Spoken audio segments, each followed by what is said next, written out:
है कि हमें इस देश को न्याय चाहिए। न्याय दिला के रहेंगे जैसा राहुल जी का स्वभाव है, और उन्होंने जो बात कही है, न्याय का हक मिलने तक ये यात्रा जारी रहेगी।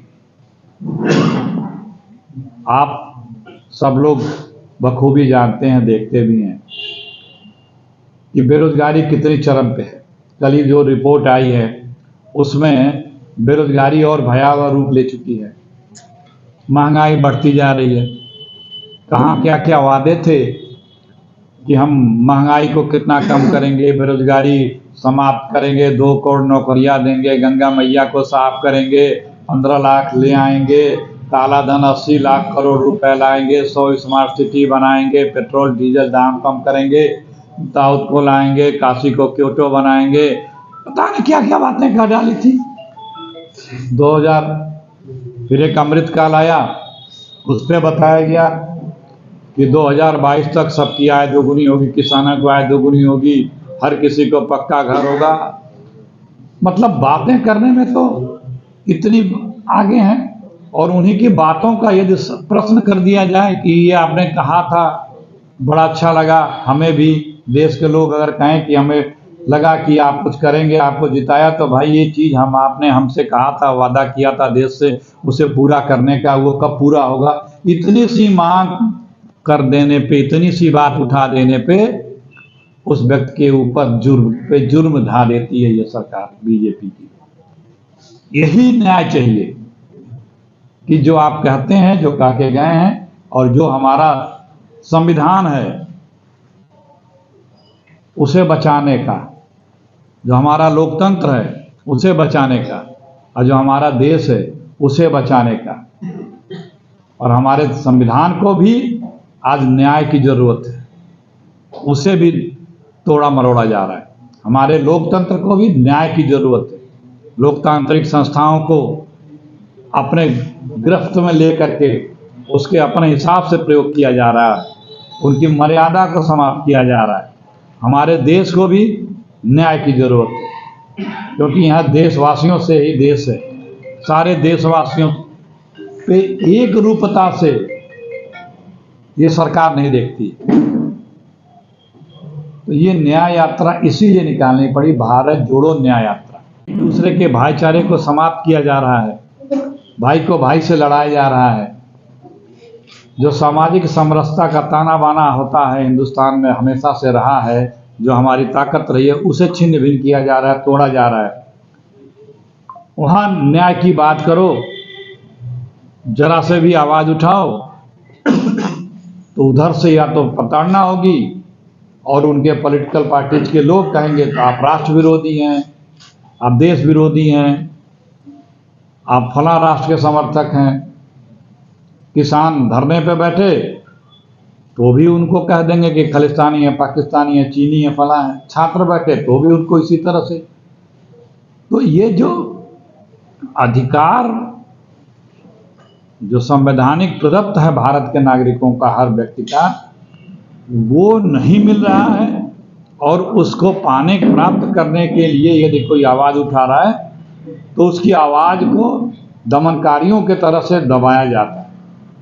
इसकी न्याय के लिए न्याय यात्रा है, राजनीतिक न्याय यात्रा है। राजनीतिक बराबरी नहीं है।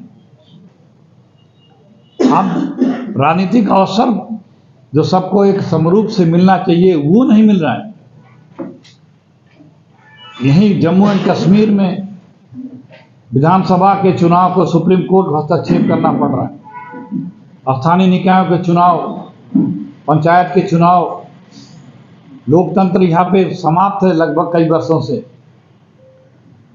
राजनीतिक व्यक्ति यदि कोई धरना प्रदर्शन करता है, कोई बात करता है, तो वहाँ पे उन्हें उस कार्यक्रम को करने से रोका जाता है, उनकी आवाज़ को दबाने का प्रयास किया जाता है, तरह तरह की उसमें अड़चनें प्रदान करती है सरकार।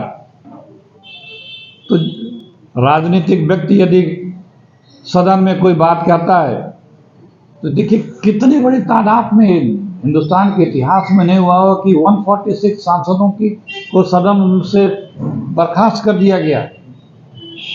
संसद नहीं सुरक्षित है, सरहद नहीं सुरक्षित है, देश में महिलाएं बहन बेटियां नहीं सुरक्षित हैं, न नौकरी सुरक्षित है, न रोजगार सुरक्षित है, न कारोबार सुरक्षित है, न किसान सुरक्षित है।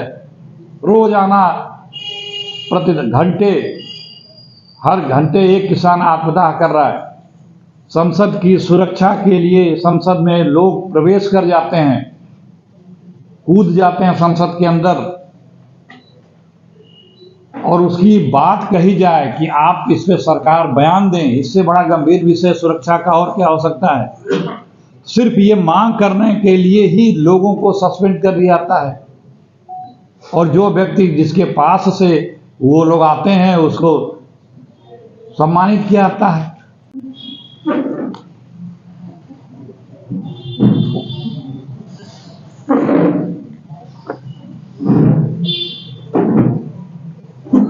जैसा कि आप लोगों को पता ही है कि राहुल जी की भारत जोड़ो यात्रा जो लगभग 4000 किलोमीटर की कन्याकुमारी से कश्मीर तक की हुई थी, उसको अपार जन समर्थन, प्यार और सफलता प्राप्त हुई थी, और कुछ देश के हिस्से छूट गए थे। लोगों की मंशा थी, काफ़ी डिमांड भी होती थी कि उधर भी यात्रा निकले, और जो राष्ट्र की परिस्थितियां भी कुछ ऐसी आजकल और जटिल होती जा रही हैं, जिसके कारण से राहुल जी मणिपुर से मुंबई तक की लगभग 6000 से ज़्यादा की दूरी है, वो भारत जोड़ो न्याय यात्रा शुरू कर रहे हैं 14 जनवरी से मणिपुर। ये यात्रा क्यों निकालनी पड़ी, क्या कारण था? इन्हीं बिंदुओं पर, इसी विषयों पे आपसे बात करने हम यहाँ आए हैं। आप लोग देख ही रहे हैं कि इस देश में